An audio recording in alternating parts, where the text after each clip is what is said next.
League starting లో 4 మ్యాచ్లో 4 ఓడిపోయి ఈసారి సిఎస్కే ధోని లేకుండా చాలా ఘోరంగా ఉంది. వీళ్ళు టాప్ 4 పక్కన పెడితే కనీసం టాప్ 6 లో ఉండడం కూడా కష్టమే. టేబుల్ లాస్ట్ ఖచ్చితంగా ఈసారి సిఎస్కేదే. ఇటువంటి కామెంట్స్ సిఎస్కే రిసీవ్ చేసుకుంది. అండ్ వాళ్ళ పర్ఫార్మెన్స్ కూడా అలానే ఉంది. 4 మ్యాచ్లు 4 ఓడిపోవడం, చాలా ఘోరంగా ఓడిపోయారు ఫస్ట్ 2-3 మ్యాచ్లు అయితే. సో అలాంటి సిచ్యువేషన్ నుంచి అన్ని injuries back to back, Khaleel Ahmed గానీ ఆయుష్ మాత్రే గానీ వాళ్ళకి ఇంజురీస్ వెంటాడే, ప్లేయర్స్ వెళ్ళిపోయారు. బాగా మంచిగా ఆడతారని తీసుకున్న ప్లేయర్స్ ఆడలేదు. అండ్ దానికి తోడు కార్తిక్ శర్మ, ప్రశాంత్ వీర్ 14 crores పెట్టి కొనడం, వాళ్ళు ఫామ్ లో లేకపోవడం. సో ఎన్నో నెగిటివ్ కామెంట్స్ మధ్యలో ఈ రోజు మళ్ళీ టాప్ 4 కంటెండర్స్ లోకి వచ్చారు సిఎస్కే. ఎస్, వాళ్ళ నేమ్ పవర్ ఏంటనేది చూపించుకుంటూ పొరపాటున టాప్ 4 లో ఉండే టీమ్స్ ఏదైనా 1-2 ఓడిపోయారంటే ఖచ్చితంగా మేము మీ ప్లేస్ ని భర్తీ చేసేస్తామని గ్యారంటీ అయితే ఇచ్చారు. ఇప్పుడు 11 మ్యాచెస్ ఆడారు, 6 గెలిచారు, 12 పాయింట్స్. సో మంచి కంటెండర్స్ లో ఉన్నారు. అండ్ టాప్ 6 ఇప్పుడు మంచి ఇంట్రెస్టింగ్ మారింది పాయింట్స్ టేబుల్ లో. సిఎస్కే ఈ రోజు అయితే మ్యాచ్ అద్భుతంగా గెలిచింది. ఈ మ్యాచ్ గురించి మాట్లాడుకుందాం. Let's get into the video.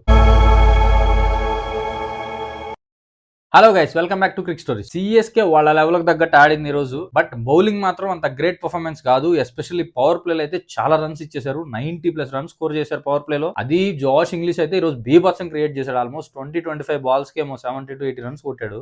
మామూలు కొట్టుడు కాదు అది. గ్రౌండ్ మొత్తం చుట్టేసి కొట్టాడు అందరు బౌలర్స్ ని. అండ్ సిఎస్కే కూడా ఏం తక్కువ తినలేదు. వాళ్ళు పవర్ ప్లేలో అద్భుతంగా ఆడారు. వాళ్ళ గురించి తర్వాత మాట్లాడుకుందాం. బట్ ఫస్ట్ ఎల్ఎస్జీ గురించి మాట్లాడుకుంటే, రీసెంట్ గా టీమ్ లో జాయిన్ అయిన జాష్ ఇంగ్లీష్ సెకండ్ ఇన్నింగ్స్ లోనే అద్భుతమైన ఇన్నింగ్స్ ఆడాడు. ఈ రోజు లాస్ట్ మ్యాచ్ లో తొందరగా అవుట్ అయ్యాడు, కానీ ఈ మ్యాచ్ లో ఖచ్చితంగా బాగా క్లిక్ అయ్యాడు. అండ్ ఇంకో పక్క లాస్ట్ మ్యాచ్ లో సెంచరీ కొట్టిన మార్ష్ తొందరగా అవుట్ అవడం, ఎందుకంటే ఎక్కువ బాల్స్ రాలేదు పవర్ ప్లే లో. మార్ష్ కూడా పవర్ ప్లే లో ఖచ్చితంగా 2-3 బాల్స్ ఎక్స్ట్రా వచ్చుంటే మేబీ పికప్ అయి ఉండేవాడు. బట్ ఫస్ట్ 3-4 ఓవర్స్ లో మార్ష్ ఆడే ఛాన్స్ తక్కువ వచ్చింది. అన్ని బాల్స్ స్ట్రైకింగ్ ఇంగ్లీషే తీసుకున్నాడు అండ్ చాలా మంది స్కోర్ చేశాడు కూడా. సో ఆ విధంగా మార్ష్ తొందరగా అవుట్ అయ్యాడు. ఇంక తర్వాత వచ్చిన ఏ బ్యాట్స్మెన్ ఈ రోజు కుదురుకోలేదు, ఒక షాబాజ్ అహ్మద్ తప్ప. ఏ స్టార్ట్ అయితే ఇంగ్లీష్ ఇచ్చాడో ఆ స్టార్ట్ ని బాగా క్యాష్ చేసుకున్నారు ఎల్ఎస్సీ వాళ్ళు. 10-15-10 రన్స్ కొట్టుకుంటూ వచ్చిన ఆల్మోస్ట్ 200 క్రాస్ చేశారు ఫైనల్లీ. బట్ అది పార్ స్కోరే చెన్నైలో, ఎందుకంటే పిచ్ అంత బాగుంది, బౌన్స్ బాగా వస్తుంది, ఈజీగా చేజబుల్ టార్గెట్ గానే ఉండింది అనమాట. అందువల్ల చెన్నై ఎక్కడ టెన్షన్ పడలేదు. అండ్ పవర్ ప్లే లో ఎప్పుడైతే శాంసన్ అవుట్ అయ్యాడో, ఉర్విల్ పటేల్ ఒక బీభత్సం క్రియేట్ చేశాడు. 2 ఓవర్స్ లో 25 కొట్టి 50 రన్స్ కొట్టాడు. 5th and 6th over. So power play ముగిసే టైంకి వాళ్ళు 90+ రన్స్ స్కోర్ చేశారు. ఎప్పుడైతే వాళ్ళు 90 స్కోర్ చేశారో అండ్ ఓన్లీ 1 వికెట్ పడిందో, అప్పుడే సిఎస్కే ఆల్మోస్ట్ గెలిచేసింది. ఎందుకంటే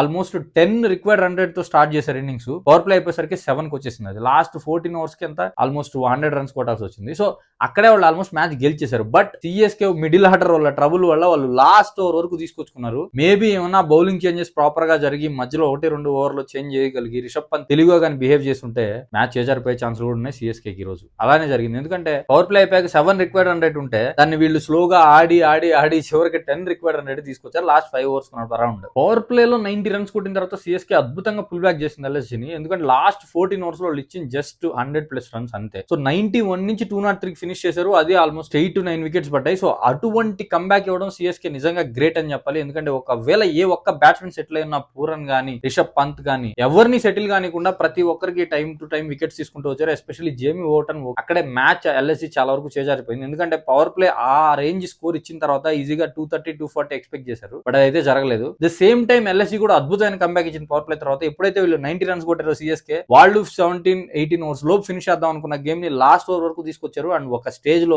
ఎల్ఎస్సీ గెలిచే అవకాశం కూడా కనిపించింది. ఎల్ఎస్జీ బౌలింగ్ కూడా అద్భుతంగా చేసింది. వాళ్ళకి క్రెడిట్ ఇవ్వాలి. ఇటు ప్రిన్స్ యాదవ్ గానీ ఎల్ఎస్జీ సైడ్, అటు సిఎస్కే సైడ్ వేసిన నూర్ అహ్మద్ గానీ చాలా బాగా బౌలింగ్ చేశారు. జేమీ ఓటన్ లాస్ట్ ఓవర్ లో మళ్ళీ రన్స్ కెళ్ళాడు, కానీ 4 ఓవర్స్ కన్సిస్టెంట్ గా నూర్ అహ్మద్ అద్భుతంగా బౌలింగ్ చేశాడు. ఇటు సైడ్ ప్రిన్స్ యాదవ్ అదే విధంగా బౌలింగ్ చేశాడు. అండ్ మిగతా వాళ్ళందరికీ అంత బాగా పడలేదు. బట్ హౌఎవర్ థింగ్స్ చాలా బాగా పుల్ బ్యాక్ చేశారు ఇద్దరు. డెత్ ఓవర్స్ లో అద్భుతంగా రెస్ట్రిక్ట్ చేశారు. లాస్ట్ ఓవర్ వరకు మ్యాచ్ తీసుకొచ్చారు. అండ్ లాస్ట్ ఓవర్ లో 10 కొట్టాల్సి వచ్చింది. ఎలాగో ప్రశాంత్ వీర్ ఒక సైడ్ ఉండి ముందు 17-18-19 ఓవర్ లో కొంచెం స్ట్రైక్ చేయబట్టి ఆ 10 వరకు వచ్చింది. లేదా ఒక 20 రన్స్ గానీ వచ్చుంటే లాస్ట్ ఓవర్ కి మేబీ ఎటైనా తిరిగి ఉండేది. బట్ ఎల్ఎస్జీ బ్యాడ్ లక్ ఏంటంటే వాళ్ళకి ఫాస్ట్ బౌలింగ్ లాస్ట్ ఓవర్ వేయడానికి లేదు. రిషబ్ పంత్ ప్రాపర్ గా ప్లాన్ చేసుకోలేదు, స్పిన్ వేయాల్సి వచ్చింది. అండ్ ఆ టైంలో షాబాజ్ అహ్మద్ బదులు మక్రమ్ కి ఇవ్వడం ఇంకా బ్యాడ్ డెసిషన్ అనిపించింది రిషబ్ పంత్ నుంచి. ఎందుకంటే ఎస్, లెఫ్ట్ హ్యాండర్ ఉన్నాడా రైట్ హ్యాండర్ ఉన్నాడా అని పక్కన పెడితే ఒక ఎక్స్పీరియన్స్డ్ స్పిన్నర్ కి ఒక పార్ట్ టైం స్పిన్నర్ కి చాలా డిఫరెన్స్ ఉంటుంది కదా. షాబాజ్ అహ్మద్ ఆల్రెడీ అద్భుతంగా బౌలింగ్ చేశాడు, వికెట్ తీసుకున్నాడు and main spinner Shahbaz Ahmed. But ఇటు మక్రమ్ కి వస్తే పార్ట్ టైం స్పిన్నర్, ఎప్పుడు పవర్ ప్లే లో 1-2 ఓవర్లు వేసే ఛాన్స్ ఛాన్స్ ఉంది కానీ డెత్ ఓవర్ అది 10 రన్ డిఫెండ్ చేయాల్సినప్పుడు మాక్రమ్ కిడ్ అనేది చాలా బ్యాడ్ డెసిషన్. మేబీ షాబాజ్ ఇచ్చున్నా గెలుస్తారో లేదా అనేది పక్కన పెడితే ఖచ్చితంగా టైట్ చేస్తుండేవాడు 2-3 బాల్స్, ప్రెషర్ పెరుగుండేది. దూబే ఒక సింగిల్ తీసి ప్రశాంత్ వీరికి స్ట్రైక్ వెళ్ళి ఉంటే ఏమైనా జరుగుండొచ్చు.